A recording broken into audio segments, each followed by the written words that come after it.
Bueno, muy buenas tardes, bienvenidos y gracias por estar presentes ustedes en este homenaje que hacemos a la figura del doctor Alfredo Palacios, del que se cumplen 50 años de su deceso, pero que está presente con su obra, con su presencia en sus trabajos, en sus proyectos, en sus manifestaciones y sobre todo en su acción en este presente argentino.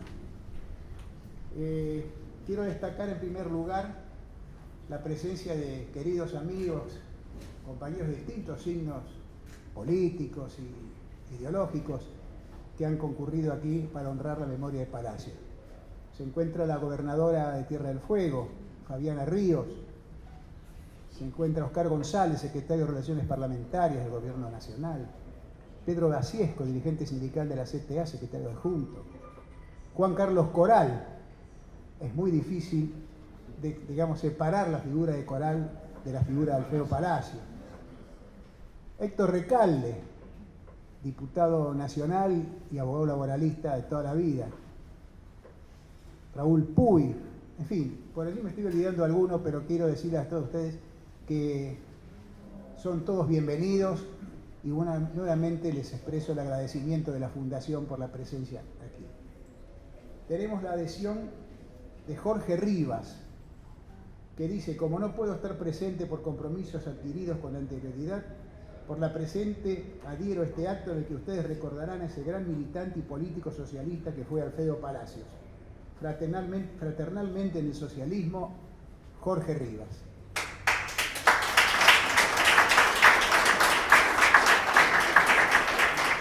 Voy a leerles, antes de comenzar, la declaración de la Fundación Alfredo L. Palacios con motivo de las amenazas del presidente de los Estados Unidos de Norteamérica a la República Bolivariana de Venezuela. Dice la declaración de nuestra fundación: el presidente de los Estados Unidos de Norteamérica ha dictado una orden ejecutiva mediante la cual declara a Venezuela una amenaza a la seguridad de la primera potencia militar del planeta. Ante ello, la Fundación Alfredo L. Palacios, custodio del legado histórico del maestro, considera necesario dar a conocer su rechazo a la decisión del presidente Obama, que sí constituye una amenaza real a la soberanía de Venezuela y a la paz de Latinoamérica. Ya en su obra Nuestra América y el imperialismo yanqui, editado en Madrid en 1930, el maestro Palacios denunciaba el peligro que para los países latinoamericanos significaba la acción agresiva de los Estados Unidos de Norteamérica y llamaba a la solidaridad de los pueblos hermanos para enfrentarla. La Argentina ha dado muestras de esa solidaridad en distintas oportunidades. Precisamente cuando Venezuela fue agredida mediante el bloqueo naval por parte de Gran Bretaña, Alemania e Italia en 1902, a fin de imponerle compulsivamente el pago de su deuda externa, el ministro de Relaciones Exteriores argentino, Luis María Drago, sostuvo que ningún Estado extranjero puede utilizar la fuerza contra una nación americana a fin de pretender cobrar una deuda financiera. Salió así al cruce de la posición de los Estados Unidos de Norteamérica, que manifestó por entonces la inaplicabilidad de su doctrina Monroe cuando el ataque bélico a una nación americana se originara en la imposibilidad de ésta de pagar su deuda externa. Es así que, siguiendo el pensamiento y la acción de Alfredo L. Palacios y recogiendo la mejor tradición de la política exterior argentina, nos manifestamos solidarios con el pueblo y el gobierno de Venezuela ante la amenaza proferida por el presidente de los Estados Unidos de Norteamérica. Esta es la declaración de la Fundación Palacios.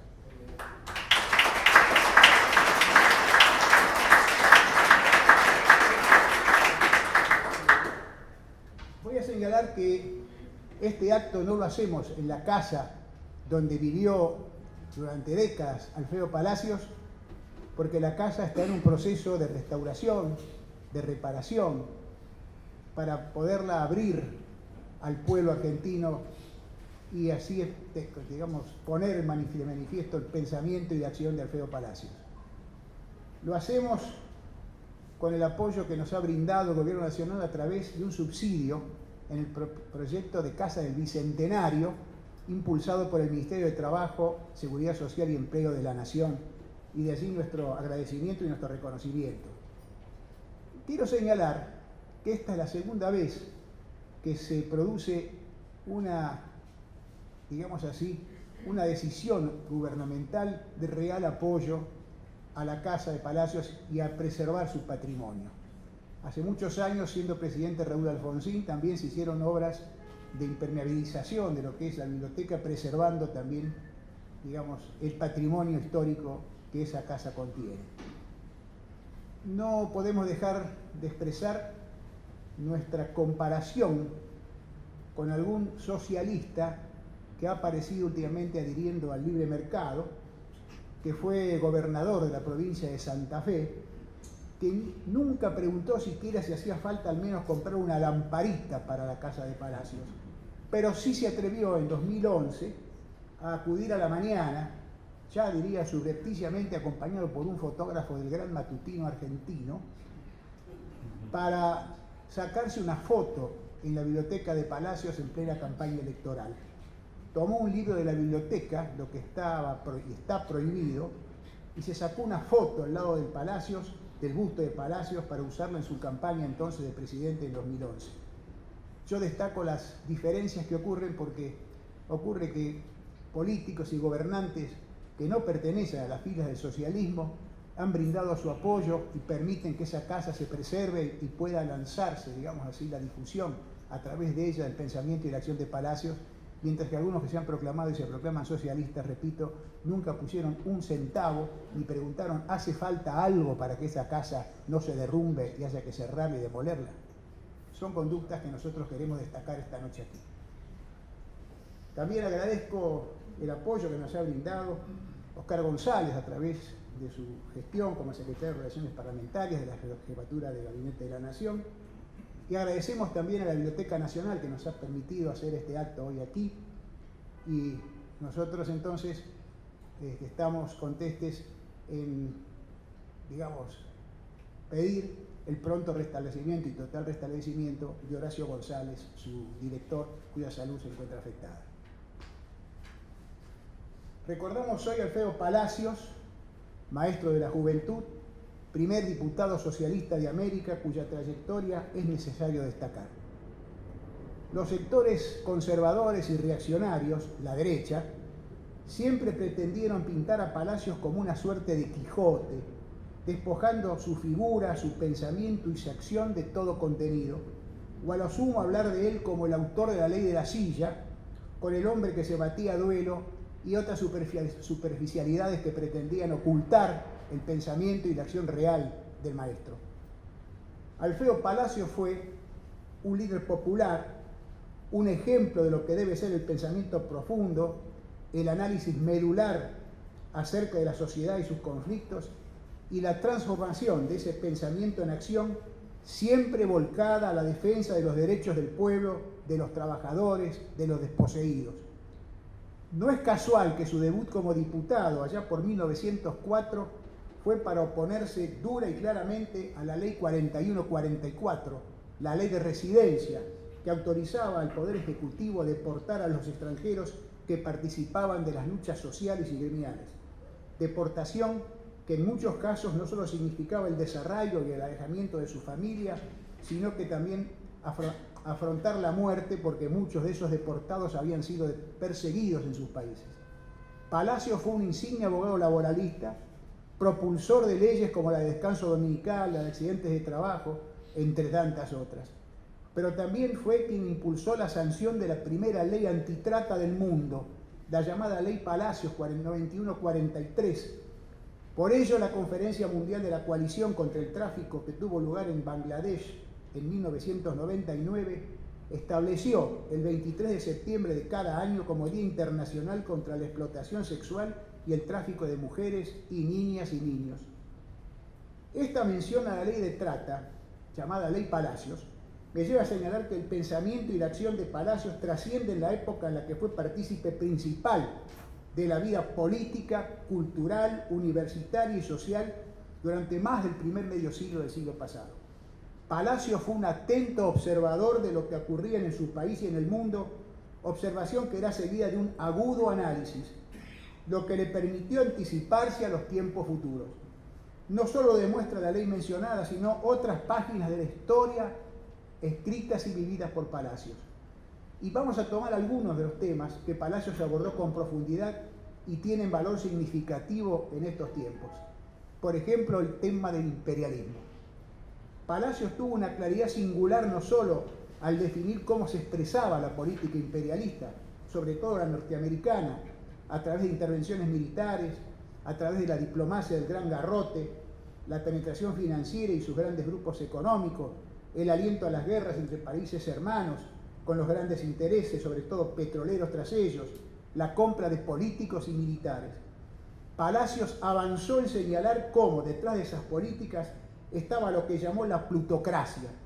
Claramente definió a los Estados Unidos como una plutocracia, como el imperio del dólar, y explicó que la fuente de la política del imperialismo yanqui, como lo llamó en su obra publicada en 1930, Nuestra América y el imperialismo yanqui, era la de invadir con sus tropas los países de Latinoamérica para luego invadirlos con sus capitales, convirtiendo a los países del sur del Río Grande en su patio trasero, en virtuales colonias que entregaban sus riquezas a los trust y a los bancos norteamericanos. ¿Qué diría hoy Palacios ante el conflicto que la nación argentina sostiene con los llamados fondos buitres, expresión cabal de esa plutocracia saqueadora? En lo que dijo el maestro hace más de 80 años está expuesta su respuesta a lo que ocurre hoy, porque no es más que lo mismo que ocurría entonces, solo que hoy Argentina y América Latina responden de otra manera a esa embestida de los mismos intereses plutocráticos de entonces. ¿Qué diría hoy Palacios ante la abierta amenaza norteamericana a la República Bolivariana de Venezuela, que, oh casualidad, es una potencia petrolera? En esos escritos, en esos manifiestos, en esas conferencias y en esa acción está la respuesta de Palacios a este otro interrogante. Decía en 1927 Alfredo Palacios: hoy el peligro es inminente por la importancia que ha adquirido nuestro petróleo. El capitalismo norteamericano tiene a su servicio la maquinaria del gobierno. El imperialismo disfrazado de panamericanismo es la consecuencia del capitalismo yanqui que busca nuevos mercados y que en lucha con el capital inglés disputa el petróleo. La intervención en México, llevada a cabo por Wilson, quien no pudo resistir a la política de Wall Street, obedeció a la necesidad de apropiarse de esa fuente de energía que es hoy el eje alrededor del cual gira toda la política internacional. Cambiemos Wilson por Obama y México por Venezuela, y las palabras de Palacios podrían haber sido pronunciadas esta mañana. Palacios enfrentaba con la acción lo que denunciaba con su palabra y con su pluma. Fue el alma de la Unión Latinoamericana que presidió y concurrió a fundar con José Ingenieros, Carlos Sánchez Viamonte, Aníbal Ponce, Julio B. González, Deodoro Roca y otros eminentes intelectuales. Y desde allí, con un manifiesto en cuya redacción se advierte su presencia, convocó a la acción solidaria con los países víctimas de la voracidad imperial, diciendo, entre otras cosas, que debía preocuparse, y dice Palacios, orientar las naciones de América Latina hacia una confederación que garantice su independencia y libertad contra el imperialismo de los estados capitalistas extranjeros. Además, también se expresaba en ese manifiesto la oposición a toda política financiera que comprometa la soberanía nacional y en particular la contratación de empréstitos que consientan o justifiquen la intervención coercitiva de estados capitalistas extranjeros. Porque Palacios sintetizó muy bien lo que es la política imperialista en su manifiesto a la juventud obrera y universitaria de los Estados Unidos en 1927. Sintetizó allí su pensamiento diciendo: la penetración económica y la intervención política marchan juntas, y ello es hoy más claro que nunca. Hoy UNASUR, el ALBA, la CELAC, ¿no son acaso una forma unitaria de encarar la resistencia para garantizar la independencia y la libertad de los países integrantes para enfrentar al imperialismo de los estados capitalistas extranjeros, en particular del norteamericano, como lo pedía Palacios en la década del 20 del siglo pasado?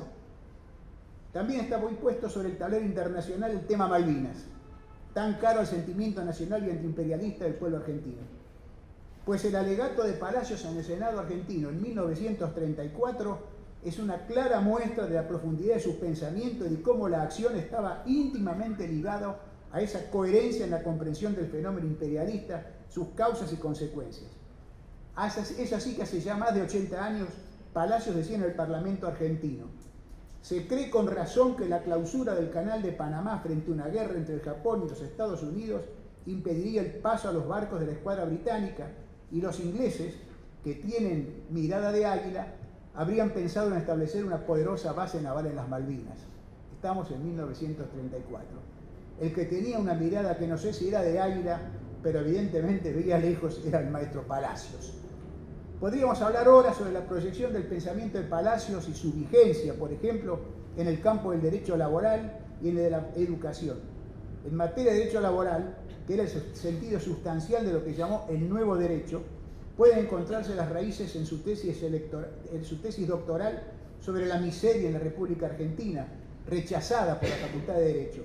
Y es destacable que Palacios no limitó su pensamiento y su acción a la denuncia y al análisis de la situación del proletariado industrial urbano y de los empleados. Denunció y puso sobre el tapete la situación de los peones de campo, los trabajadores golondrinas, los desposeídos.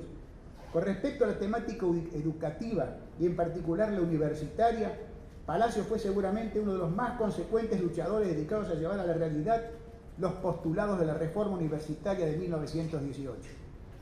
Decía Palacios en 1922, cuando fue elegido por profesores y estudiantes decano de la Facultad de Ciencias Jurídicas de la Universidad de La Plata, de la que después fue presidente o rector, dijo entonces Palacios: me propuse transformar la casa de estudios donde el monólogo del maestro junto a la pasividad del alumno, mero receptor, revelaban la necesidad imperiosa de la aplicación de nuevos métodos. Emprendí la tarea con entusiasmo para dignificar los estudios jurídicos, convirtiendo a las aulas frías en verdaderos talleres de trabajo. Por supuesto que encontró enconada resistencia, pero su acción llevó a la facultad a niveles que luego fueron definitivos y que superaron los que regían entonces. Antes de terminar, quiero referirme a un tema que siempre ha marcado el debate sobre el maestro que hoy recordamos: el enfrentamiento con el peronismo. Creo que estos tiempos, que son apasionantes, son tiempos de debatir y analizar ese enfrentamiento a la luz de los tiempos en que ocurrió y enmarcado en los desencuentros de los sectores populares que tantos dolores y tragedias han generado en nuestra historia. Confieso que cuando el jueves quien les habla escuchaba a la Presidenta de la República reflexionar sobre estas cuestiones con un sentido autocrítico tendiente a entender y superar estos desencuentros, no pude menos que pensar en la historia de la relación de Palacios con el peronismo. Y es cierto, la introducción del tema social entre las grandes cuestiones que hacen al desarrollo democrático de nuestra sociedad, colocándolo en el primer plano de las acciones del poder político, produjo entonces una conmoción que llevó, por un lado, a confrontar al peronismo de la reivindicación de las formas democráticas, que no son meras cuestiones irrelevantes, como el ejercicio de las libertades sindical o de prensa o de reunión. Eso por un lado. En aquellos tiempos se advertía desde el nuevo gobierno la desestimación y el rechazo de estos temas frente a la defensa de la justicia social como meta del accionar político. Y por el otro lado se advertía una suerte de sobreestimación de las formalidades democráticas, dejando de lado advertir que tras la bandera de la libertad de prensa, por ejemplo, se esconden muchas veces, pues casi siempre, los intereses de grupos económicos poderosos que monopolizan, distorsionan y llevan la comunicación a la defensa de esos intereses, muchas veces mintiendo o ocultando la verdad.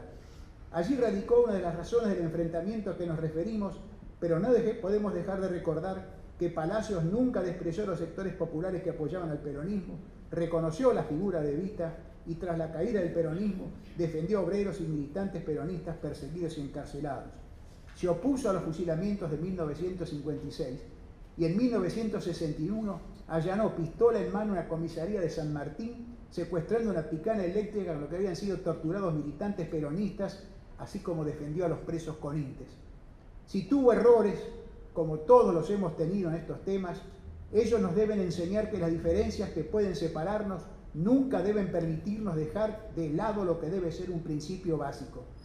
Cantemos la marcha peronista, la internacional en sus diversas versiones o la marcha radical, entender que de un lado están los reaccionarios, la derecha, los defensores de los intereses oligárquicos e imperialistas, y del otro debemos estar los que entendemos con Alfredo Palacios que tenemos una bandera común.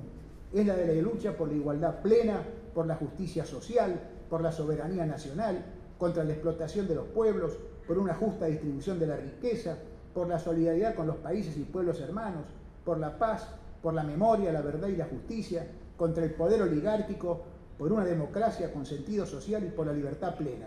Esa es nuestra bandera común, nada más.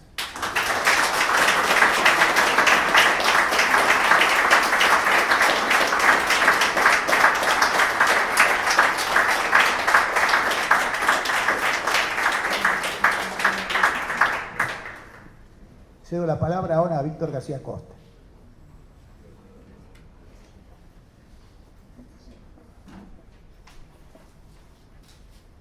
Bueno, buenas tardes. Celebro la realización de este acto. Me alegra compartir la tribuna con la mesa, con el presidente de la Fundación, Alfredo Palacios, con el escritor argentino Melco Giardinelli.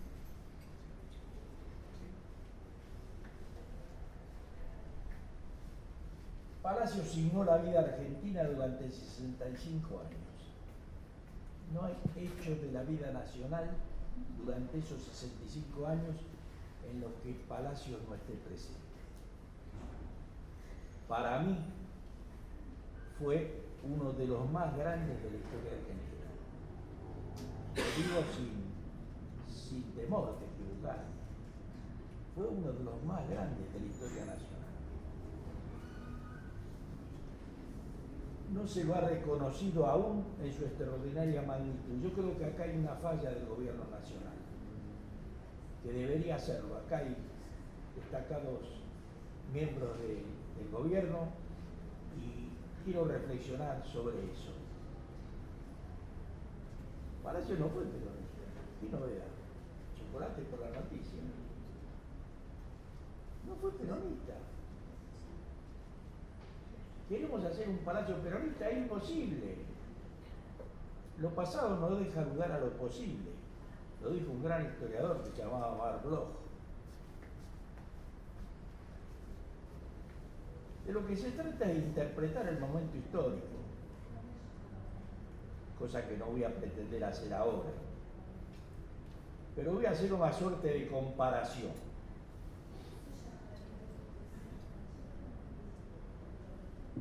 El antiperonismo de Palacios y el lopereguismo del peronismo.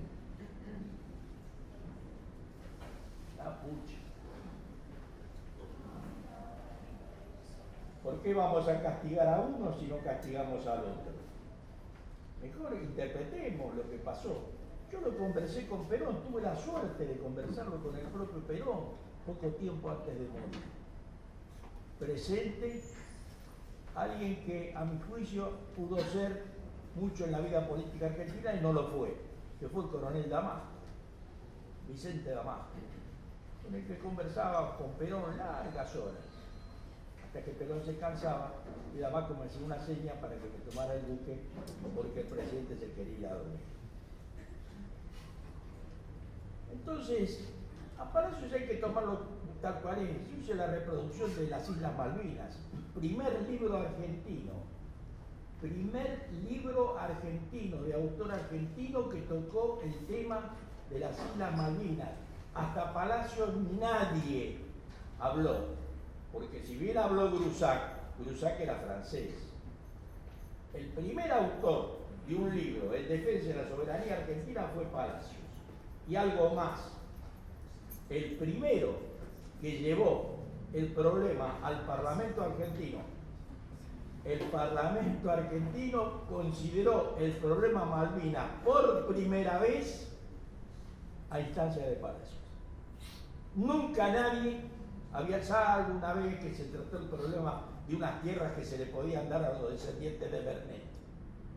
Nunca jamás el Parlamento argentino tocó el tema de Malvinas, lo hizo Palacios. Entonces, uno piensa todas estas cosas, ¿no?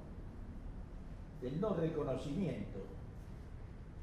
Cuando yo digo que signó la vida política argentina, estoy diciendo que Palacios es el gran acreedor de la nación, de la patria y del pueblo argentino. Y hago hincapié en la patria, porque Palacios defendió la patria. Frente a la concepción marxista de que los trabajadores no tienen patria, Palacios defendió la patria. Y les voy a decir más. A partir de su libro La miseria en la República Argentina, tesis doctoral, a partir de allí se ve ya la idea que va a primar en el pensamiento de Palacios, que es la idea de la argentinidad. Palacios está representado por ese concepto, el concepto de patria y la argentinidad, más allá de su socialismo, que no vamos a negar, pero tuvo una concepción clara y definida de la patria que la manifestó en las Islas Malvinas y en toda su lucha. Yo creo que se lo reduce a veces a Palacios en su magnitud, aún los que generosamente lo alaban y hacen actos de homenaje, muchas veces para enancarse en Palacio, subirse a Palacio, que nunca viene del todo mal, subirse a Palacio, pero no hay un reconocimiento integral de lo que Palacio significó en la vida política argentina. Es monstruoso lo que ese hombre hizo, es gigantesco. Por esa estatuita de Plaza Congreso, Palacio no fue un chapo negro, Palacio fue un tribuno, el tribuno de la plebe, el hombre que habló por los sin voz. Y eso yo creo que es un déficit que el gobierno nacional debería cubrir con urgencia. No importa el peronismo. Yo nunca me quejo, jamás me quejo de la quema de la Casa del Pueblo. ¿Saben por qué? Porque si yo soy un buen historiador, como buen historiador no juzgo sino relato, si me acuerdo de la casa del incendio de la Casa del Pueblo, me tengo que acordar de la bomba de la Plaza de Mayo. ¿Está claro? Quiere que lo explique más, no es necesario, ¿no? Bueno, entonces, tenemos que reconstruir la Argentina, con lo mejor que la Argentina ha tenido y tiene. Y este es el gran esfuerzo nacional del momento. Por eso, insisto, vamos a cubrir el déficit que tiene el Estado Nacional, que tiene la Nación Argentina, que tiene la patria argentina con Alfredo Palacios. Me parece que es una cosa importante para realizar. Y que es el gran acreedor. Palacios conoció a Sarmiento. Iba caminando por la calle Sarmiento, hoy Sarmiento era justo entonces, y venía Sarmiento, Palacios se paró, 8 años, 9 años, se paró y le dice: yo soy un chico que lee. A Sarmiento, yo soy un chico que lee, advirtiéndole que no era cualquier chico el que pasaba por ahí, que era un chico que leía. Se encaramó en la tribuna fúnebre cuando se sepultaba Estrada. Y habló sin que nadie le pidiera que hablara. Sin duda influido por el círculo de obreros católicos y el grupo del padre Grote que Palacios frecuentaba. Que frecuentó hasta que un día Grote le pidió que hablara y él habló. Habló de Isaías, habló del programa de Amós. Entonces, cuando bajó, lo aplaudieron. Cuando bajó, Grote le dijo: has estado bien, pero has exagerado. Y él se preguntó: ¿y qué hace querer? Si yo he hablado con el Evangelio en la mano. Y no volvió más. Nunca más. Lo que no significa que haya renunciado a la concepción, a la visión de Jesús, precursor del socialismo que siempre tuvo, desde chiquito hasta que murió. Yo recuerdo por el escribano Punta que cuando Palacios estaba por morir, él le leía unas páginas de Gabriel Miró y que recordaba las cosas que su madre le hacía leer, se le caían las lágrimas a Palacio. Es decir, jamás él abdicó de esa concepción del cristianismo y de Jesús como precursor del socialismo. Por eso pretender que Palacio llegó al socialismo por más, esto es historieta. Palacio llegó a través del Antiguo Testamento al socialismo, y esta es la verdad, y no tenemos que inventar otra cosa. No se conformó, porque era un buscador, un gran rastreador. Quería buscar fuentes firmes sobre el origen del socialismo y la causa justa del socialismo. Y en un determinado momento de su vida reparó en el espiritismo, con Cosme Mariño, que escribió sobre el socialismo y el espiritismo. Hay un libro de Cosme Mariño sobre espiritismo y socialismo, en el que lo acompañaba el hermano de José Hernández, Rafael Hernández. Lo acompañó en ese paso por el espiritismo. Y también anduvo navegando por la teosofía con Elena Blavatsky, en la que la acompañaron tipos sin importancia: Ricardo Rojas, Leopoldo Lugones, Arturo Capdevila, lo que le trajo problemas adentro del partido, por supuesto, al cual se había afiliado en 1901 después de haber ocupado 20 tribunas. No se quería afiliar, porque Palacios alguna vez me lo dijo a mí, no digo exactamente el lugar, pero estábamos los dos cumpliendo una función fisiológica, mirándome me dijo: hay que ser indisciplinado, hay que ser indisciplinado. El consejo de Palacios. Y él fue un indisciplinado. Entonces tuvo un problema, ¿con qué? Con respeto, con Dima, con todo, que le decían: no, pero para ser socialista no hay que hacer mover mesas. Pero Palacios abandonó todo eso, se aferró a su visión de Jesús, precursor del socialismo, y se lanzó a la gran tarea nacional. Jamás abdicó de su pensamiento. Es la coherencia absoluta, total, y una base ética irrenunciable, que se la reconocen desde dos puntas. Se la reconoció Manuel Gaulle desde el nacionalismo y se la reconoció José Luis Bromero desde el socialismo.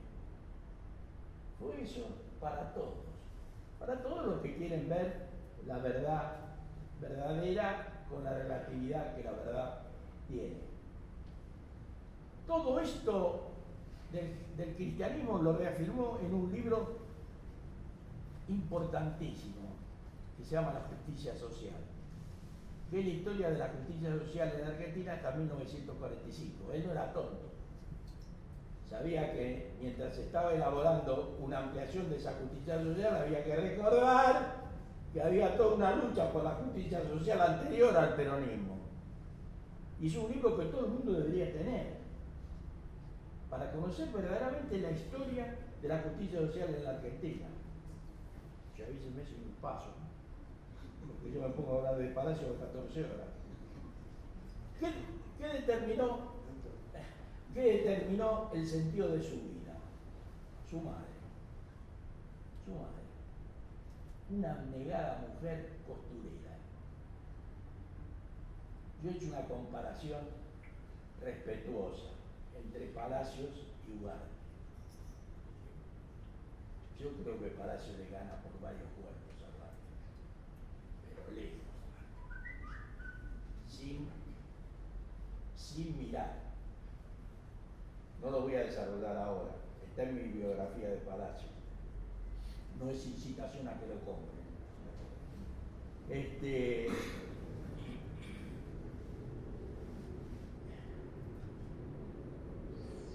estaba hablando, no? ¿Qué decía? Perdí. ¿Eh? La madre del Palacio. Ana Ramón. Palacio es el hijo natural. Lo que no significaba nada ahora. Pero en 1878, fecha de nacimiento de Alfredo, no 1880 como todos inventan.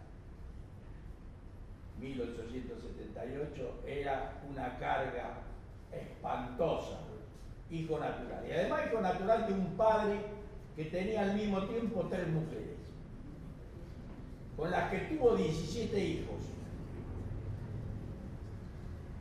alternados entre ellos, que allí convivía con las 3. Se casó con una de ellas, con María Costa, de donde los Palacios Costa, de tanto renombre, son hijos de Aurelio Palacios, padre de Alfredo, y de María Costa. También sufrieron los chicos, porque si bien se conocían entre ellos, cuando murió el padre, a los Palacios Ramón no los dejaron entrar. Eso también los marcó. Y yo creo, haciendo una suerte de disquisición, Evita era hija natural, Perón era hijo natural, y la presidenta nuestra también, aunque después el padre reconoció. Yo digo, ¿tendrá algo que ver esta cuestión personal en la decidida acción en favor de los que menos tienen, de los desposeídos, de los abandonados?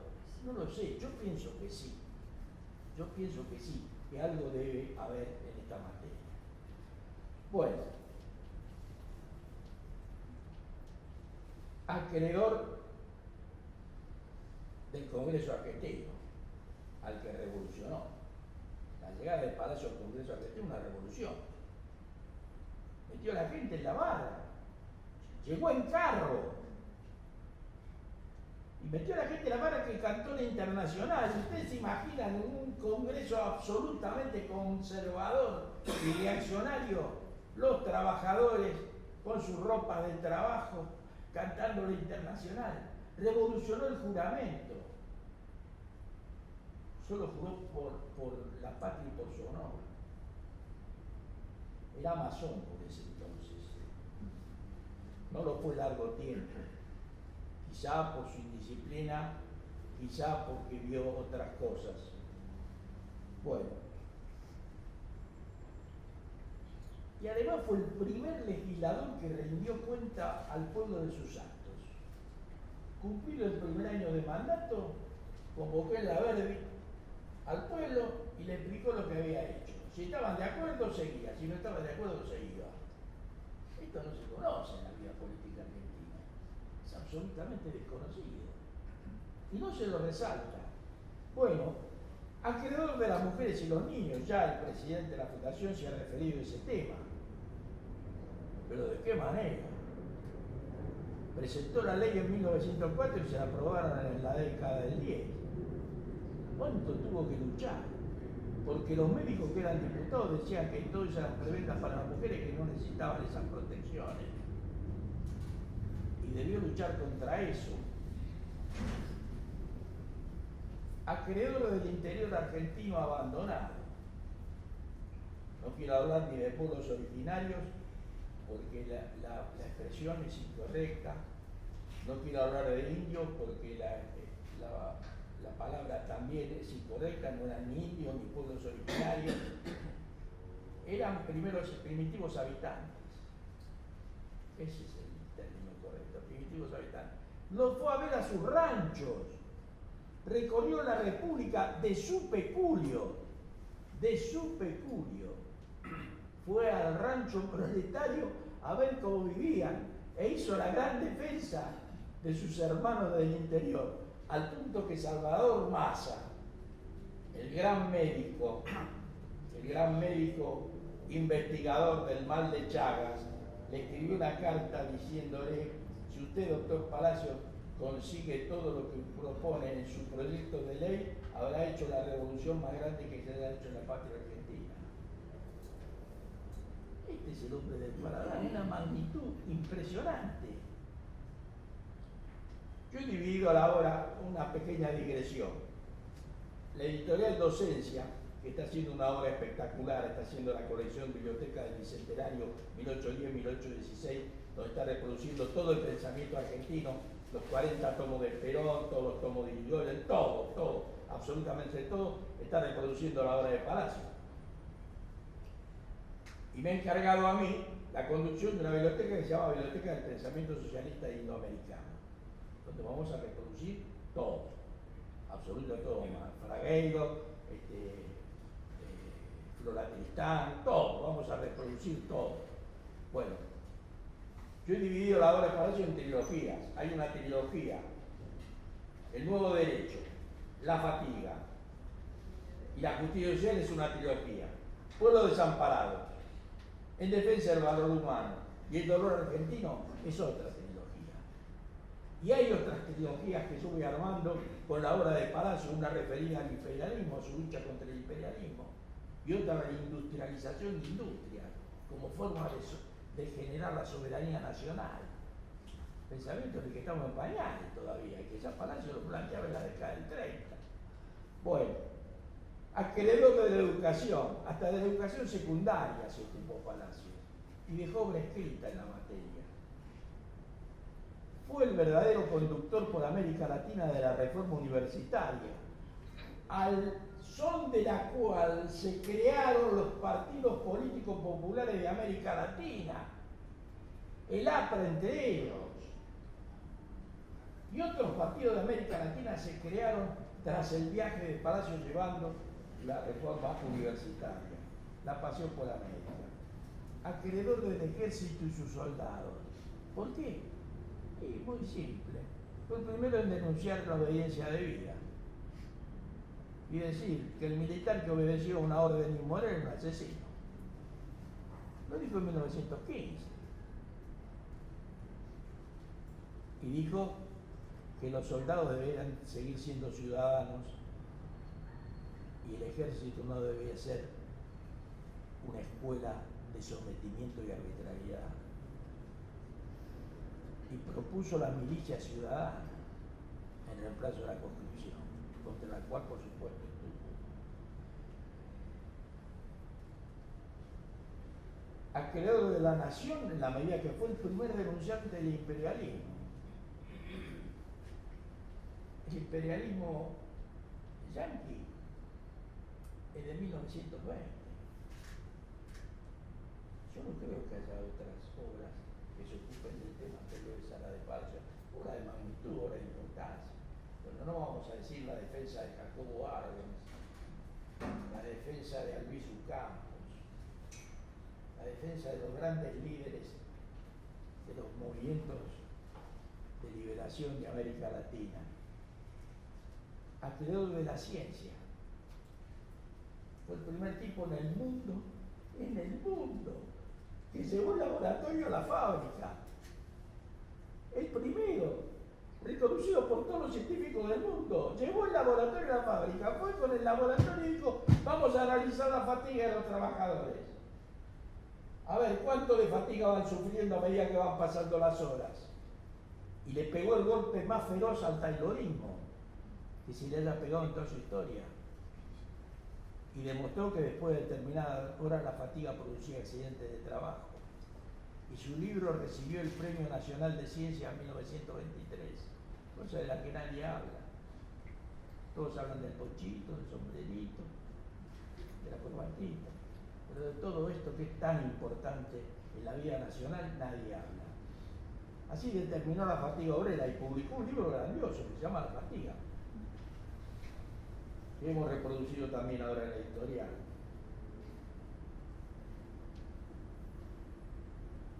Acreedor de las artes, promovió a todos los grandes artistas argentinos, los promovía haciendo que el Congreso Nacional comprara parte de sus obras, los subvencionara, los ayudara, porque sin subvención los artistas argentinos se morían de hambre. Todos. Facio Eve, Vigo, Veloc, todos pasaban hambre. Fue un protector de todo el arte argentino.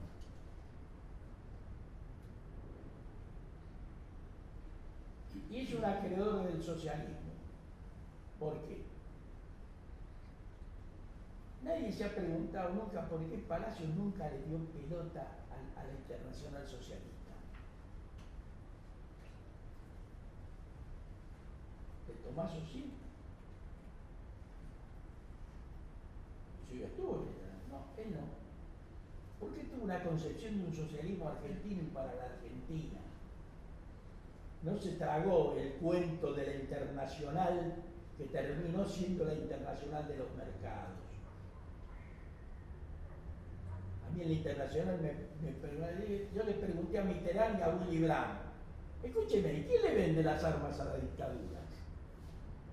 Está en las actas de la Internacional Socialista. Díganme, por favor, quién le vende las armas a la dictadura. ¿Quién se la vendía? Alemania y Francia. ¿O no? Palacios tuvo una concepción de un socialismo argentino y para la Argentina que a mi juicio es la posición correcta, la que yo sostengo, en la que me afirmo y a través de la cual desde la década del 60 vengo luchando por un acercamiento entre el peronismo y el socialismo. Y esto lo puedo probar. Desde la década del 60, Asamblea de la Civilidad, Hora del Pueblo, presencia en Nino, reuniones con Perón, participación de la multipartidaria, todo, sostenido siempre. No hay socialismo sin clase obrera, la clase obrera argentina es peronista. ¿Cómo resolvemos el problema? Hay que resolverlo. Socialismo argentino y para la Argentina. No adentro, sino al lado. No adentro. El entrismo no, al lado, acompañando, cosa que hacía Palacios.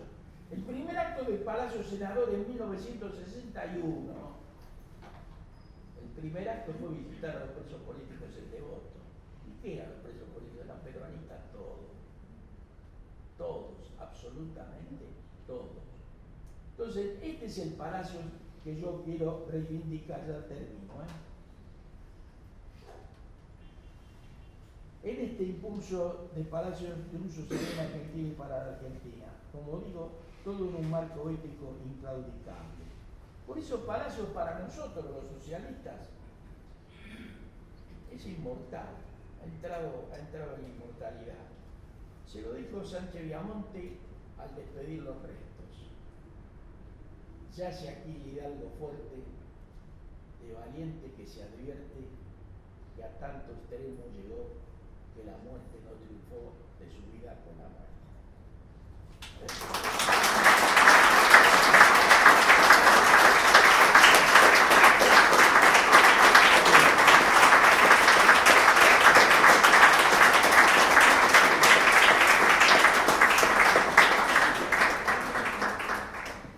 Bueno, ha llegado, así que no le cantamos el presente, tiene media falta, Eduardo Josami, que está acá en primera fila. Amigo y compañero. Y ahora la palabra de Mempo Giardinelli, que no hace falta tampoco mayores presentaciones. Mempo es Mempo.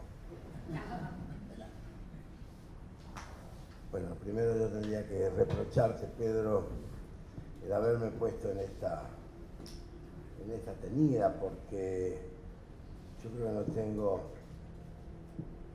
ningún laurel socialista más que una historia familiar. Y estoy muy impactado y celebro mucho las dos televisiones, la tuya y la de Víctor, que creo que han colocado al maestro Palacios en un lugar de relieve, y para mí ha sido esto también, quiero decirlo con toda humildad, creo que ha sido una clase. Porque el Palacios que yo tengo, el Palacios que he tenido en mi corazón, del que quería venir a decir un par de cosas, es la de un romántico. Yo creo que Alfredo Palacios fue el último romántico de la política nacional. Y cuando digo romántico no estoy diciendo una imagen a veces que frivoliza o que puede ser peyorativa. Para mí ser un romántico es rendir homenaje a la gran creación. Y Palacios fue un creador. Decía Víctor recién, me hacía pensar que efectivamente lo que hay en Palacios es una creación permanente, es un paridor. Ahí su originalidad. Creo que la política argentina, a lo largo por lo menos del siglo XX, esa figura excéntrica, esa retórica elegante que él tenía y que es cierto muchas veces entre el moñito y el poncho y el sombrero, el fundi, podía hacerlo ver como una figura casi caricaturesca, pero en realidad eso es parte de un circo muy argentino, por otra parte, que continúa hoy. Por eso yo creo que las ideas más nobles, las más poderosas, también deben ser expresadas con muchísimo cuidado. Y Palacios era un gran cuidador, él tenía un enorme estilo, era un hombre que dominaba la lengua además. Y desde el dominio lingüístico, él estaba por encima de cierta, diría yo, picaresca que se empeñaba en degradarlo. Yo no sabría decir por qué Palacios aceptó el juego, pero aceptó también el reto.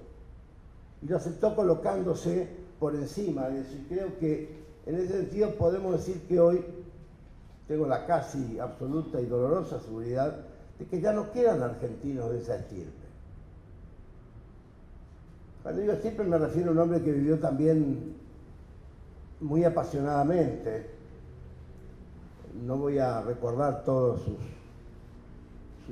cargos desde que asume en 1904 su primera diputación, pero creo que desde esta imaginación, desde esta creatividad, que es lo que yo creo que tuvo más grande Palacios, que es lo que lo mantiene hoy como una figura impar, absolutamente impar en la historia argentina, yo diría que en el presente argentino también. Quizás fue uno de los políticos, por eso, uno de los políticos de mayor influencia en la Argentina del siglo XX, seguramente junto con Hipólito Yrigoyen y con Perón. Él fue opositor de ambos presidentes, y acaso por discrepar tan apasionadamente, fue uno de los que dio una batalla también semántica. Si mal no recuerdo, Víctor me podrá corregir, fue el primero que llamó fascista a Perón, o uno de los primeros. Acusación que podemos comprender desde un montón de ángulos, pero que en aquel momento significaba prácticamente una lucha que fue parte de cierta desmesura que tuvo él. Porque yo creo que cuando hay una pasión como la que tuvo Palacios, indudablemente hay una necesidad, yo diría, de desmesura y también una caída necesariamente en errores. Yo creo que sí. Por ejemplo, aquel nombramiento en Uruguay desdichado y que tan cuestionado le fue, yo estoy seguro que él hoy podría perfectamente comprenderlo, no para justificarse, sino para superarlo, porque él era un hombre capaz, hasta donde yo lo tengo, de mantener una conducta en la cual se mezclaban la sabiduría y lo que bien señalaban los compañeros de la mesa, una ética, yo diría, blindada. Era una figura que en ese sentido superó a otro de los grandes próceres para mí de la historia argentina, que es Domingo Faustino Sarmiento, que en el 19 también fue un hombre con creatividad, con pasión, y personalmente cuando yo tengo que pensar en dos seres de creatividad política, de creatividad gestual, de acción, de gestión de su propia figura y de una visión patriótica, pienso en Sarmiento en el 19 y en Palacios en el 20. Me gustaría decir acá además que cuando escuchaba recién estas palabras estaba pensando en la novela Los Buddenbrook de Thomas Mann. Hay un episodio muy interesante en el que el personaje, el señor Levenbrook, hace una larga disquisición, que es la disquisición de Thomas Mann, respecto de los hombres excepcionales de la historia. Y dice Levenbrück, que dice Mann, que en realidad uno podría distinguir a los hombres, hoy diríamos a los hombres y a las mujeres, en dos grupos, los que están tocados por dones y los que elaboran sus méritos. Y hace una muy sabia distinción, muy interesante entre dones y méritos. Digamos, los dones uno piensa en Mozart, por ejemplo, un hombre que tenía un don, tenía una genialidad, quizá Leonardo da Vinci. Pero los hombres que tienen méritos son aquellos que se autoelaboran a partir de una especie de blindaje de conducta. Y yo creo que en ese sentido, pocos hombres, pocas figuras en la historia argentina han tenido como Palacios una suma de méritos. Yo creo que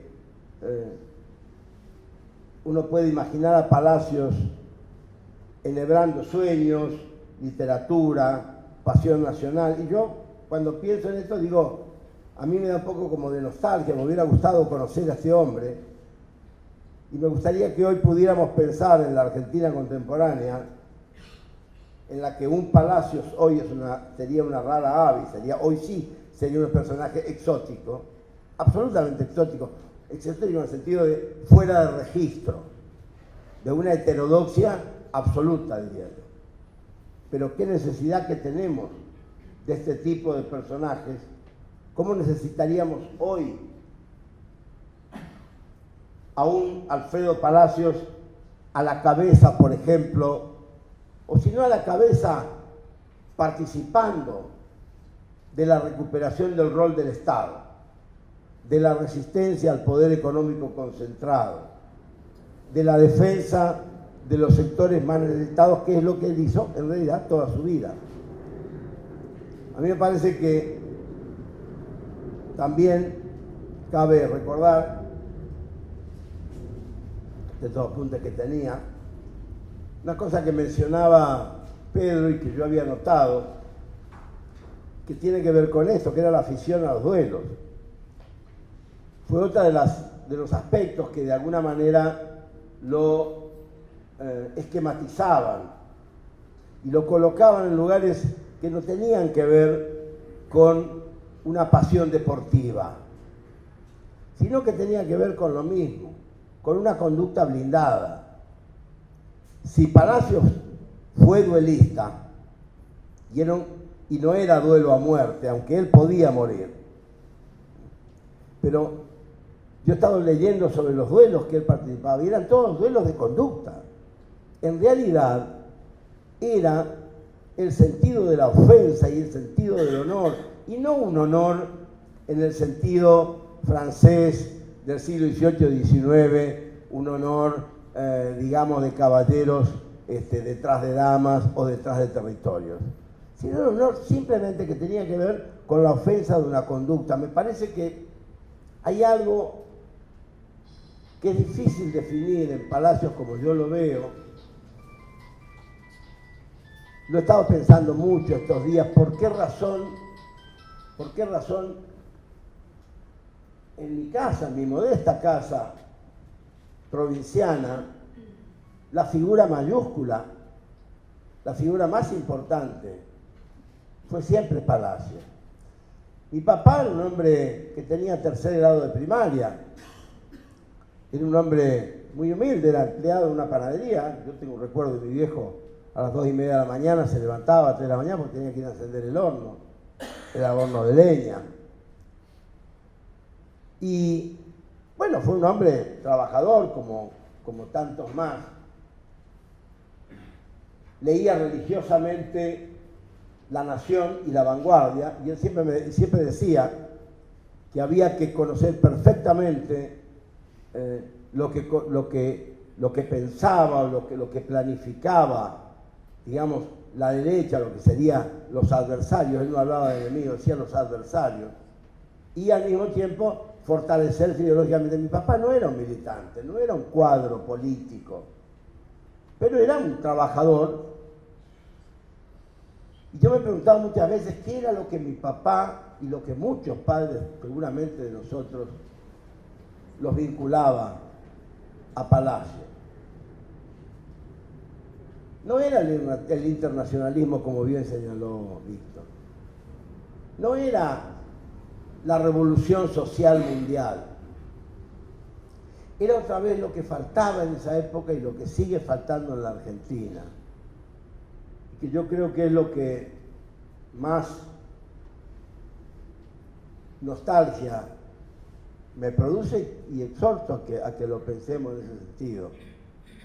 Lo impar de Palacios tenía que ver con la conducta, tenía que ver con esa concepción, yo diría, de blindaje,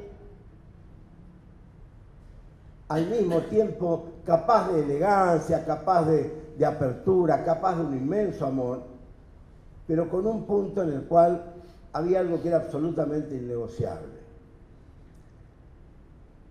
Cuando yo escribí hace muchos años mi novela Santo Oficio de la Memoria, ahora revisando papeles estos días, me encontré con un borrador y no chequeé si está o no, creo que está en el texto publicado que quiero compartir con ustedes, que lo dice un personaje, ¿no? Dice, el progreso liberal parecía omnipotente, pero que todo era mentira se demostró en las elecciones de 1915, cuando ganaron los socialistas. Resistencia, una pequeñísima ciudad que ni siquiera era provinciana, modesta capital del territorio nacional, fue la primera comuna socialista de América Latina, hecho que en el futuro sería olvidado rigurosamente hasta por todo el socialismo argentino. En 1915 acceden al primer Consejo Deliberante de la Ciudad de Resistencia 4 concejales del Partido Socialista que hacen la mayoría contra uno de la oposición. En Buenos Aires, Gaetano, personaje de la novela, se puso loco de contento y descorchó un vino espumante traído de Italia y nos pidió a todos que cantáramos, de pie y con las copas en alto, los himnos nacionales de Italia y la Argentina. Y después dijo también la Internacional, luego de lo cual se fue caminando lentamente al Club Socialista de Ramos Mejía, donde esa noche el joven y fogoso diputado Alfredo Luciano Palacios pronunció un discurso alusivo en el que incluyó a esos comicios en el Chaco. Cierra comillas. Me encantó recuperar este párrafo que yo mismo había olvidado para leerlo aquí con ustedes. Resistencia por comuna socialista. Sí, exactamente. Antonio Guerrero. Exactamente. De hecho, bueno, esto daría para otra conversación, digamos, cómo el Partido Socialista ha sido históricamente el tercer partido de Chaco, digamos, y tercero en muchos sentidos, pero después sería otro tema para debatir. Quisiera terminar diciendo que en la coyuntura argentina contemporánea, cuando muchos y muchas de nosotros creo que estamos preocupados por nuestro futuro. Yo por lo menos confieso estarlo. Y no tanto por mérito ajeno como por defectos propios. Y muchas veces pienso que ciertas sombras que parecen aparecer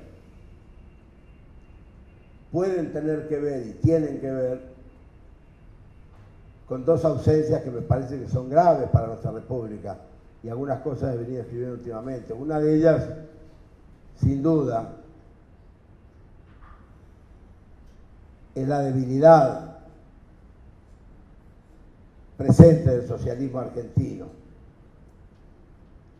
Partido necesario, partido del cual estamos viendo, Pedro recién hacía una estupenda ironía sobre el desdichado rol de Hermes Viner, vamos a decirlo, una figura que pudo ser convocante de lo que no ha convocado, y no solo de eso, sino que con el tiempo creo que va a ser medido como uno de los grandes responsables de cierto deterioro presente que quizá tiene que ver con ciertas historias del Partido Socialista, al cual, por respeto, puedo tener opiniones, pero son esas opiniones que uno puede tener para debatir amistosamente con compañeros. Pero creo que es una carencia grave que tenemos en la Argentina, creo que es algo que nos está faltando. Y como sé que aquí hay muchos importantes históricos del socialismo argentino,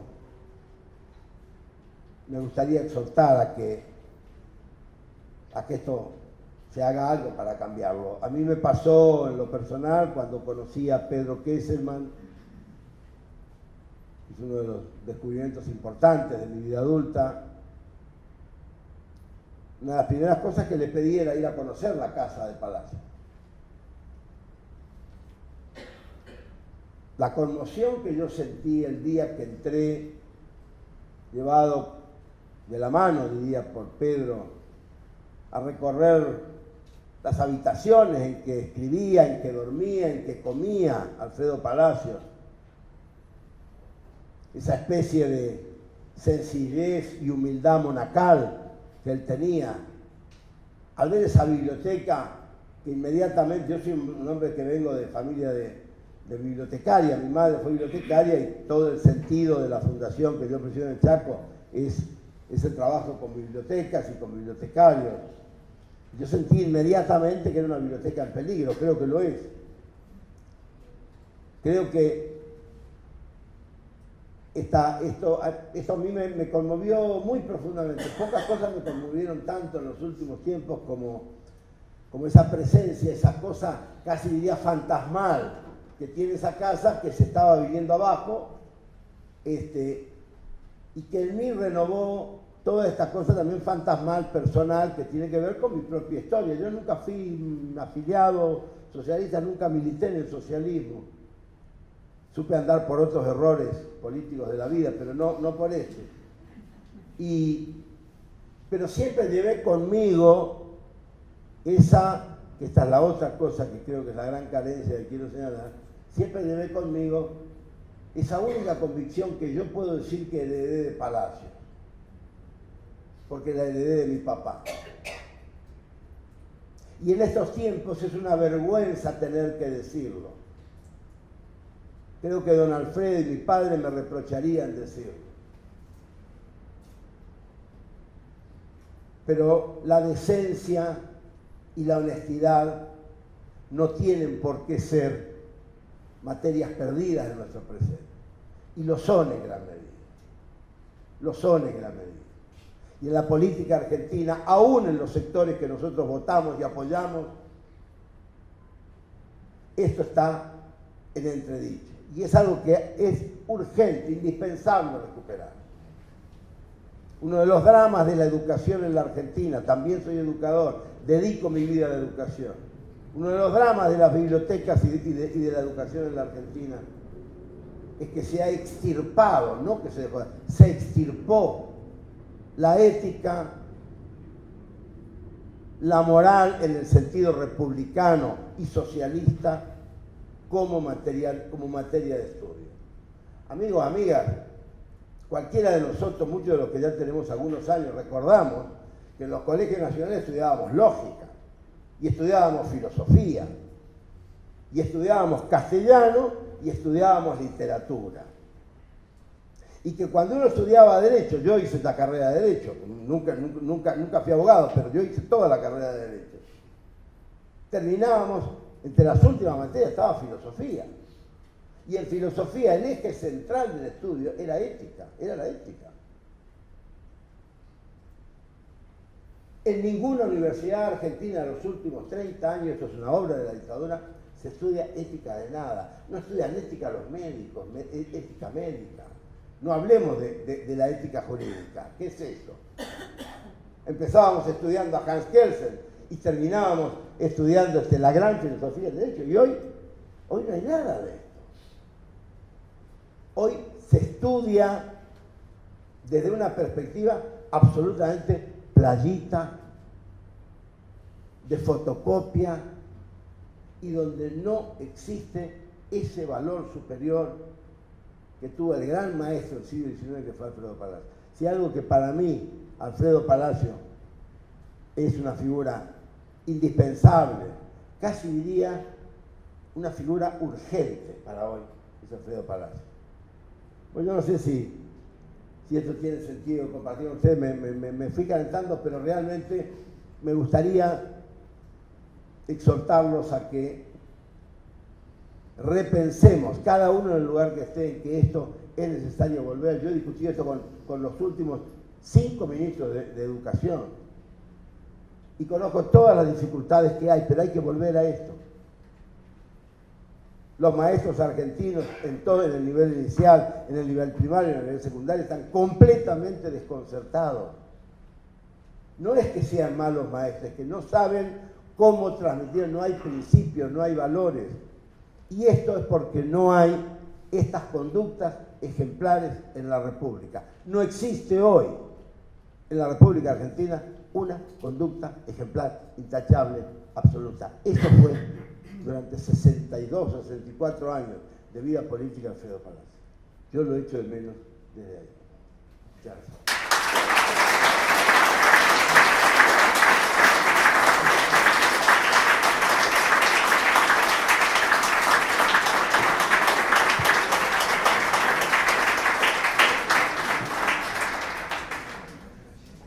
En nombre de la Fundación, creo que hemos pasado o estamos transcurriendo una jornada realmente impactante. Y yo creo que las palabras de Mempo, las palabras de Víctor, deben llevarnos a poner sobre el tapete la necesidad imperiosa de quienes transitamos seguramente en nuestra vida caminos políticos distintos, pero sentimos que también nos unen muchas cosas que nos hacen estar en la misma trinchera, digamos así.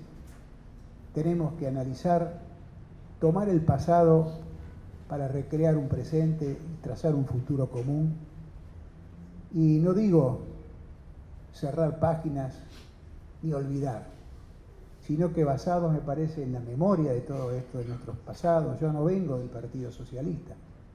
En lo personal, yo milité muchos años en el Partido Comunista. Pero he sentido siempre por Alfredo Palacios y por mucha gente, por muchos compañeros y amigos que pasaron por el peronismo, por el socialismo y por tantas fuerzas políticas, qué sé yo, la democracia cristiana. Recuerdo ayer pasar un gran amigo que se fue, Ricardo Colen. Siento que hay tantas cosas que tenemos en común, tantas cosas por las cuales podemos decir, tenemos que cambiar juntos estas cosas, porque además los adversarios, y muchas veces son enemigos, son importantes, son fuertes, son poderosos, y nos obligan imperiosamente a que en una mesa redonda aunemos opiniones, marquemos nuestras discrepancias, busquemos lo que nos hace coincidir y marchemos hacia adelante dejando de lado, digamos, sin olvidar, por supuesto, pero dejando de lado esas fundamentales cosas que nos han separado muchas veces y tracemos un futuro común. Yo veo acá compañeros, amigos, con los cuales no hemos compartido filas políticas, con Héctor Recarde, con el amigo Eduardo Tabani, por ejemplo, ¿no es cierto?